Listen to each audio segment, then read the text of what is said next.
Hello friends, എല്ലാവർക്കും നമസ്കാരം. അപ്പം നാളത്തെ ഒരു സൂപ്പർ ഹിറ്റ് പ്രേമയിലേക്ക് എല്ലാവർക്കും സ്വാഗതം. അങ്ങനെ നമ്മുടെ സച്ചിയെ ഉപദേശിക്കുകയാണ് ശ്രീകാന്ത്. അതിനുശേഷം പറയുകയാണ് എൻ്റെ റെസ്റ്റോറൻറ്റിലേക്ക് വന്നോന്ന്. ഇത് കേട്ട് സച്ചി ആണെങ്കിൽ എന്തിന് ഞാനിപ്പോൾ റെസ്റ്റോറൻറ്റിലേക്ക് വരുന്നത്? ഏട്ടാ, ഞാനിവിടെ ഒരു പാർട്ടി അറേഞ്ച് ചെയ്തിട്ടുണ്ട്. അപ്പോൾ ഏട്ടത്തിയേയും കൂട്ടി എൻ്റെ റെസ്റ്റോറൻറ്റിലേക്ക് വന്നാൽ മതി. തീർച്ചയായിട്ടും അതൊക്കെ വേണം വന്നില്ലെങ്കിലേ ഞാൻ പിന്നെ മേലെ മിണ്ടില്ല. ഇനി ജന്മത്തിൽ എന്നോട് മിണ്ടേ വേണ്ട. ഇത് കേട്ട് കഴിഞ്ഞപ്പോഴേക്കും അല്ലെങ്കിലും നീ കാര്യം സാധിക്കാൻ വേണ്ടി ചെറുപ്പം മുതലേ എന്നോട് ഇങ്ങനെയാണല്ലോ പറയുന്നത്. ശരി, ഞാൻ വന്നേക്കാം. ഇത് കേട്ട നമ്മുടെ ശ്രീകാന്തിന് ഭയങ്കര സന്തോഷം തോന്നുകയാണ്. ശ്രീകാന്ത് ആണെങ്കിൽ ഓടിച്ചെന്ന് സച്ചിയെ കെട്ടിപ്പിടിച്ചിട്ട് നല്ലൊരു ഉമ്മയും കൊടുക്കുകയാണ്. താങ്ക് യു ഏട്ടാ, താങ്ക് യു. ഏട്ടത്തിയായിട്ട് തന്നെ ഞാൻ കാത്തിരിക്കുന്നു പറഞ്ഞിട്ട് ബൈക്ക് എടുത്തുകൊണ്ട് പോവുകയാണ്. അപ്പോൾ ശ്രീകാന്തിൻ്റെ ആ ഒരു സന്തോഷം കണ്ടു കഴിഞ്ഞപ്പോഴേക്കും സച്ചിക്കും വളരെയേറെ സന്തോഷം തോന്നി. ഏതായാലും അവൻ്റെ സന്തോഷമല്ലേ, രേവതിയും കൂട്ടി പോയേക്കാം. എന്നാലും രേവതിയോട് ഞാൻ അങ്ങനെയൊന്നും പെരുമാറണ്ടായിരുന്നു. വളരെയേറെ കഷ്ടമായിപ്പോയി. രേവതിയോട് എന്തോരം ഞാൻ ഷൗട്ട് ചെയ്തു, അങ്ങനെയൊന്നും സംസാരിക്കണ്ടായിരുന്നു എന്ന് നമ്മുടെ സച്ചിക്ക് ഇങ്ങനെ തോന്നിക്കൊണ്ടേയിരിക്കുകയാണ്. ഇതേ സമയം തന്നെ രേവതിയാണെങ്കിൽ ആകെ സങ്കടത്തിലാണല്ലോ. സച്ചിയുടെ മനസ്സ് എപ്പോൾ മാറും എന്നൊക്കെ ആലോചിച്ചാണ് നിൽക്കുന്നത്.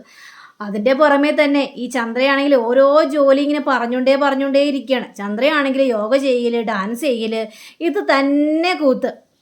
വേറെ ഒരു ജോലിയും ചന്ദ്ര അവിടെ ചെയ്യില്ല. ഉപ്പ് മുതൽ കർപ്പൂരം വരെ എല്ലാം നമ്മുടെ രേവതി തന്നെ ചെയ്യണം. അങ്ങനെ നമ്മുടെ രേവതി ഡ്രസ്സുകളെല്ലാം ഇങ്ങനെ മടക്കി ഇങ്ങനെ വെച്ചുകൊണ്ടിരിക്കുകയായിരുന്നു.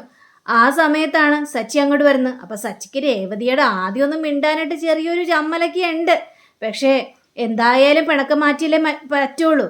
പിണക്കം മാറ്റിയില്ലെങ്കിൽ ശ്രീകാന്ത് അവിടെ ചെന്ന് കഴിഞ്ഞാൽ പൊരിക്കും. പിന്നെ അവൻ എന്നോട് മിണ്ടില്ല. അതുകൊണ്ട് തന്നെ അങ്ങോട്ട് റൂമിലേക്ക് കയറി ചെന്നിട്ട് രേവതി എന്ന് പറഞ്ഞിട്ട് വിളിക്കുകയാണ്. അപ്പോൾ സച്ചിയുടെ ആ സൗണ്ട് കേട്ടുകഴിഞ്ഞപ്പോഴേക്ക് രേവതി ഞെട്ടിത്തിരിഞ്ഞ് നോക്കിയാണ്.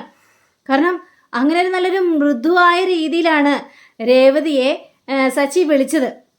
അപ്പോൾ അത് കണ്ടു കഴിഞ്ഞപ്പോഴേക്കും ഒട്ടും വിശ്വസിക്കാനായിട്ട് പറ്റില്ല രേവതിക്ക്. എന്താ സച്ചിയേട്ടൻ എന്ന് ചോദിക്കുകയാണ്. ഇത് കഴിഞ്ഞപ്പോഴേക്കും അതെ, നമുക്കൊന്ന് പുറത്തേക്കൊന്ന് പോകണം. പുറത്തേക്കോ? എങ്ങോട്ടാ? പറഞ്ഞാലേ വരുവുള്ളൂ.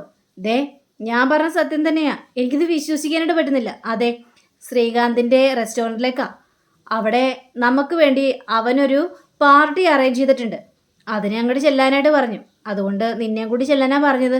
നമുക്ക് രണ്ടുപേർക്കും പുറത്തേക്കൊന്ന് പോകാം. അപ്പോൾ നമ്മുടെ രേവതിക്ക് വന്ന സന്തോഷം അത് പറഞ്ഞറിയിക്കാൻ പാടാത്ത സന്തോഷം തന്നെയാണ്. കാരണം ഇങ്ങനൊരു വാക്കിന് വേണ്ടിയാണ് രേവതി ഇത്രയും നാൾ കാത്തിരുന്നത്. അങ്ങനൊരു വാക്കാണ് ഇപ്പോൾ കേട്ടിരിക്കുന്നത്.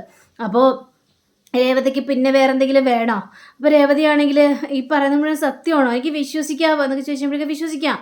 അതിനിപ്പോൾ എന്താ കുഴപ്പം? നമ്മൾ രണ്ടുപേരും അവൻ്റെ റെസ്റ്റോറൻറ്റിലേക്ക് പോകുന്നു. അവൻ അറേഞ്ച് ചെയ്ത ആ പാർട്ടിയിൽ നമ്മൾ പങ്കെടുക്കുന്നു, ഭക്ഷണം കഴിക്കുന്നു, സന്തോഷത്തോടെ മടങ്ങുന്നു. ഇതാണ് ആഗ്രഹം. അപ്പോൾ ഇതൊക്കെ കേട്ട ചന്ദ്രമതി ആണെങ്കിൽ നീ എന്താണ് പറഞ്ഞു വരുന്നത് സച്ചി എന്നൊക്കെ ചോദിക്കുകയാണ്. എന്താ അമ്മയ്ക്ക് എന്തെങ്കിലും കുഴപ്പമുണ്ടോ? ഞാൻ രേവതി അങ്ങോട്ട് പുറത്തേക്ക് പോവുകയാണ്. അപ്പോൾ ഇപ്പോൾ എന്താ പ്രശ്നം എന്ന് ചോദിച്ചു കഴിഞ്ഞപ്പോഴേക്കും ഓഹോ, അപ്പോൾ ഇവിടുത്തെ ജോലിയൊക്കെ ആര് ചെയ്യുമെന്നാണ് നിൻ്റെ ഭാവം? ഇവളിവിടെ ഇല്ലെങ്കിൽ ഇവിടുത്തെ ജോലിയൊക്കെ ആര് ചെയ്യും? എന്നെക്കൊണ്ടൊന്നും ചെയ്യാനായിട്ട് പറ്റില്ല. ഇതൊക്കെ കേട്ടുകഴിഞ്ഞപ്പോഴേക്കും നമുക്ക് ചെയ്യാൻ പറ്റില്ലെങ്കിൽ ചെയ്യണ്ട. ഇവിടെ കെട്ടിക്കൊണ്ടത് ഞാൻ വന്നതേ വേറെ കരയാക്കാനല്ല. ഇവിടെ വേറെ ഉണ്ടല്ലോ നമുക്ക് മരുമോള്. അവരോടും പറ. അല്ലാതെ ഇവളെ മാത്രം അങ്ങനെ ഇവിടുത്തെ അടിമ വേലക്കാരിയാക്കാനായിട്ട് നോക്കണ്ട എന്നിങ്ങനെ പറയുകയാണ്. ഇത് കേട്ടുകഴിഞ്ഞപ്പോഴേക്കും നമ്മുടെ ചന്ദ്രമതി ആകെ സ്തംഭിച്ച് നിന്ന് പോവുകയാണ്. ഇങ്ങനെ ഒരു ഡയലോഗ് ഒട്ടും പ്രതീക്ഷിച്ചില്ല നമ്മുടെ ചന്ദ്രമതി. അങ്ങനെ ചന്ദ്രമതിയുടെ മുന്നിൽ കൂടി തന്നെ രേവതിയുടെ കൈയും പിടിച്ചിട്ട് സച്ചി അവിടെ നിന്ന്. അപ്പോൾ രേവതിയുടെ കൈ ഇങ്ങനെ പിടിച്ചു കഴിഞ്ഞപ്പോഴേക്കും രേവതിക്ക് ഭയങ്കര സന്തോഷം. ഇനിയിപ്പോൾ മരിച്ചാലും വേണ്ടില്ല എന്നാണ് നമ്മുടെ രേവതിയുടെ മനസ്സിൽ. അങ്ങനെ രേവതിയുടെ കൈയും പിടിച്ചുകൊണ്ട് വണ്ടി കയറ്റിക്കൊണ്ട് പോവുകയാണ്. അപ്പോൾ ചന്ദ്രമതിക്ക് ഇതൊക്കെ കണ്ടു കഴിഞ്ഞപ്പോഴേക്ക് കുശുമ്പ് മൂത്ത് വല്ലാത്തൊരവസ്ഥയിൽ ഇങ്ങനെ നിൽക്കുകയാണ്. പക്ഷേ രവിക്കാണെങ്കിൽ ഇതൊക്കെ കണ്ടു കഴിഞ്ഞപ്പോൾ ഭയങ്കര സന്തോഷം തോന്നുകയാണ്. അങ്ങനെ ഇവർ രണ്ടുപേരും നേരെ നമ്മുടെ ശ്രീകാന്തിൻ്റെ റെസ്റ്റോറൻറ്റിലേക്ക് ചെല്ലുകയാണ്. അപ്പോൾ ഇവരെ കണ്ടു കഴിഞ്ഞപ്പോഴേക്കും ഏട്ടനും വാ വന്നിരിക്കും, നിങ്ങൾക്ക് വേണ്ടിയാണ് ഈ സ്പെഷ്യൽ ഇത് ഞാൻ ഒരുക്കിയിരിക്കുന്നത് എന്നൊക്കെ പറഞ്ഞുകൊണ്ട് ശ്രീകാന്ത് ഉണ്ടാക്കിയ എന്തൊക്കെയോ സ്പെഷ്യൽ സാധനങ്ങളെല്ലാം നമ്മുടെ ഇവരുടെ മുന്നിലേക്ക് വെക്കുകയാണ്. അപ്പോൾ രേവതിക്ക് അത് വളരെയേറെ സന്തോഷം തോന്നി. അങ്ങനെ ഇവരിങ്ങനെ ഇരിക്കുന്ന സമയത്താണ് പെട്ടെന്ന് വരുന്നു ശ്രുതിയും അതേപോലെ തന്നെ സുധിയും കൂടി. ഒട്ടും പ്രതീക്ഷയില്ല. അപ്പോൾ ഇവരങ്ങോട്ട് കയറി ചെന്ന് കഴിഞ്ഞപ്പോഴേക്കും ഇവരെയും കൂടി കാണുകയാണ്. അതായത് രേവതിയെയും അതേപോലെ തന്നെ സച്ചിയെയും. ഇവരെയും കൂടി കണ്ടു കഴിഞ്ഞപ്പോഴേക്കും കല്ലുകടി തുടങ്ങി അവിടെ സുധിക്ക്. അപ്പോൾ സുധിയാണെങ്കിൽ മെനട്ടങ്ങളൊക്കെ വന്നല്ലെന്നൊക്കെ പറഞ്ഞുകൊണ്ട് അവിടെ കിടന്ന് കുണുകുണാന്നിങ്ങനെ പറയാനായിട്ട് തുടങ്ങി. അപ്പോഴേക്കും അത് ശ്രുതിക്കും ഇഷ്ടപ്പെട്ടില്ല. അപ്പോൾ നമ്മുടെ രേവതി പറയണം മര്യാദയ്ക്ക് സംസാരിക്കണം എന്നൊക്കെ പറഞ്ഞു കഴിഞ്ഞപ്പോഴേക്കും മര്യാദയ്ക്ക് സംസാരിച്ചില്ല നീ എന്ത് ചെയ്യൂടി, അങ്ങനെ റെസ്റ്റോറൻറ്റിൽ കിടന്ന് ഭയങ്കര ബഹളമായി. അപ്പോൾ സുധിയാണെങ്കിൽ കള്ളുകൂടിയനാ വന്നിരിക്കുന്നത്, ഇവനോടൊക്കെ സംസാരിക്കുമ്പോഴേ സൂക്ഷിക്കണം. അപ്പോൾ സച്ചിക്ക് അത് തീരെ അങ്ങോട്ട് ഇഷ്ടപ്പെട്ടില്ല. അപ്പോൾ സച്ചിയാണെങ്കിൽ ദേ ഏട്ടനാണെന്നൊന്നും ഞാൻ വിചാരിക്കില്ല, അനാവശ്യമായിട്ട് എന്തെങ്കിലും സംസാരിച്ചു കഴിഞ്ഞിട്ടുണ്ടെങ്കിൽ എൻ്റെ കയ്യിൽ സ്വഭാവം നിങ്ങൾ ശരിക്കറിയും എന്നൊക്കെ പറഞ്ഞുകൊണ്ട് അവിടെ നല്ല കഴുത്തിന് കയറി തന്നെ കുത്തിപ്പിടിക്കുകയാണ് സുധിയുടെ. അപ്പോൾ അവിടെ കിടന്ന് ഭയങ്കര ബഹളം. ശ്രീകാന്ത് ഓടി വരികയാണ്. എന്താണ് ഈ കാണിച്ചു കൂട്ടുന്നത്, നിങ്ങൾ സമാധാനത്തോടെ നിൽക്കില്ലേ, ദേ നിങ്ങൾ കഴിക്കാനാ വന്നെങ്കിൽ കഴിച്ചിട്ട് പോകണം, അല്ലാതെ സച്ചിയേട്ടൻ്റെ മെക്കിട്ട് കയറല്ല വേണ്ടത് എന്നൊക്കെ പറഞ്ഞുകൊണ്ട് അവിടെ ആ ഒരു ഹോട്ടലിൽ ഭയങ്കര ബഹളവും കാര്യങ്ങളും ഒക്കെ ആകുകയാണ്. രേവതിക്കാണെങ്കിൽ ആകെ സങ്കടം തോന്നിയാണ്. കാരണം കിട്ടിയൊരു അവസരമായിരുന്നു സച്ചിയോടൊപ്പം ഇരുന്ന് സമാധാനത്തോടെ ഭക്ഷണം കഴിച്ച് നല്ല വർത്തമാനമൊക്കെ പറഞ്ഞിരിക്കുകയെന്ന്. പക്ഷേ അതിനും ഇവറ്റങ്ങൾ സമ്മതിക്കില്ല എന്നൊക്കെ വരുമ്പോൾ എന്ത് ചെയ്യാനാണ്.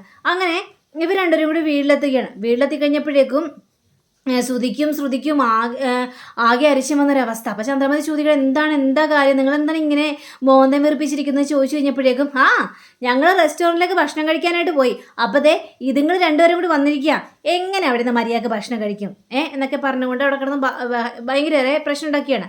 അപ്പോൾ ഇത് കേട്ട് കഴിഞ്ഞപ്പോഴേക്കും ചന്ദ്രമതി ആണെങ്കിൽ അല്ലെങ്കിൽ നിങ്ങൾ എന്തിനാണ് ഇവരുടെ പിന്നാലെ പോയത്, അതിൻ്റെ വല്ല ആവശ്യം ഉണ്ടായിരുന്നു എന്നൊക്കെ ചോദിച്ചുകൊണ്ട് ചന്ദ്രമതിയും തുടങ്ങി. ഓരോരോ കള്ളുകൂടിയന്മാർ ഇവിടെ കിടന്ന് നിരങ്ങുകയല്ലേ, മനുഷ്യരൊരു മനസമാധാനം തരാത്തൊരു രീതിയിൽ എന്നൊക്കെ അവിടെ സംസാരിക്കുകയാണ്. അപ്പോൾ സംസാരിച്ച് കഴിഞ്ഞപ്പോഴേക്കും എടുത്ത വായിക്കാൻ നമ്മുടെ രേവതി ആണെങ്കിൽ അതെ കള്ളുകൂടിയനാണെങ്കിലേ ആ കള്ള് വാങ്ങി കുടിക്കുന്നത് എൻ്റെ ഭർത്താവിൻ്റെ സ്വന്തം പൈസ കൊണ്ടാണ്, അത് നിൻ്റെ പൈസ കൊണ്ടെന്നല്ലല്ലോ എന്ന് ശ്രുതിയോട് ചോദിക്കണം രേവതി. നിൻ്റെ പൈസയും കൊണ്ട് ആദ്യം ചിലവ് നടക്കട്ടെ, അതിനുശേഷം നിനക്ക് ഇങ്ങനെയൊക്കെ പറയാം, അല്ലാതെ ഇവിടെ കൂടുതൽ കിടന്ന് മെക്കിട്ട് കയറാനായിട്ട് നിൽക്കരുത്. അപ്പോൾ രേവതിയുടെ ആ വാക്കുകളെല്ലാം കഴിഞ്ഞപ്പോഴേക്ക് ശ്രുതി അയ്യടാന്നായിപ്പോയി. അപ്പോൾ ശ്രുതിയാണെങ്കിൽ അച്ഛനെ കുറ്റപ്പെടുത്തുകയാണ്. എല്ലാത്തിനും കാരണം ഇങ്ങനെയാണ് എല്ലാത്തിനും കാരണം, മകനെ വളം വെച്ച് കൊടുത്തിരിക്കുന്നു, എല്ലായിടത്തും ചെന്നാൽ ഓരോ പ്രശ്നങ്ങൾ ഉണ്ടാക്കിയാണ്, ഇളയ മോന് ഒരുപാട് സ്വാതന്ത്ര്യം കൊടുത്തു എന്നൊക്കെ പറഞ്ഞു കഴിഞ്ഞപ്പോഴേക്ക് നീ എന്തിനാ പാവപ്പെട്ട അച്ഛനെ പറയുന്നത്, നിനക്ക് എന്തെങ്കിലും പറയാനുണ്ടെങ്കിൽ അത് ഞങ്ങളുടെ മുഖത്ത് നോക്കി പറയണം, അല്ലാതെ പാവപ്പെട്ട അച്ഛനോട് സംസാരിക്കാൻ നിൽക്കരുത്. ഞങ്ങളാണ് ഇവിടെ പ്രശ്നം ഉണ്ടാക്കിയത്, ഇവനിട്ടെ ഒരടി കിട്ടേണ്ടതാണ്. കുടുംബവും നോക്കൂല, ഒന്നും നോക്കാതെ ചുറ്റിക്കറങ്ങി നടക്കുന്നവൻ, ഒരു ദിവസം അവനോട് കുടുംബം നോക്കാനായിട്ട് പറ, മര്യാദയ്ക്ക് വല്ലതും കുടുംബത്തേക്ക് മേടിച്ചു കൊണ്ടുവരാൻ പറ, എന്നിട്ടാവാം ഇത്തരത്തിലുള്ള ഡയലോഗ്, അല്ലാതെ ഞങ്ങൾ കൊണ്ടുവന്ന് ഞാൻ വെച്ച് വിളമ്പി തന്നിട്ടാണ് നിങ്ങൾ കഴിക്കുന്നത്, എന്നോട് നിങ്ങൾ കൂടുതൽ സംസാരിക്കാനായിട്ട് നിൽക്കരുത്. അങ്ങനെ രേവതി പൊളിച്ചെടുക്കുന്ന രീതിയിൽ.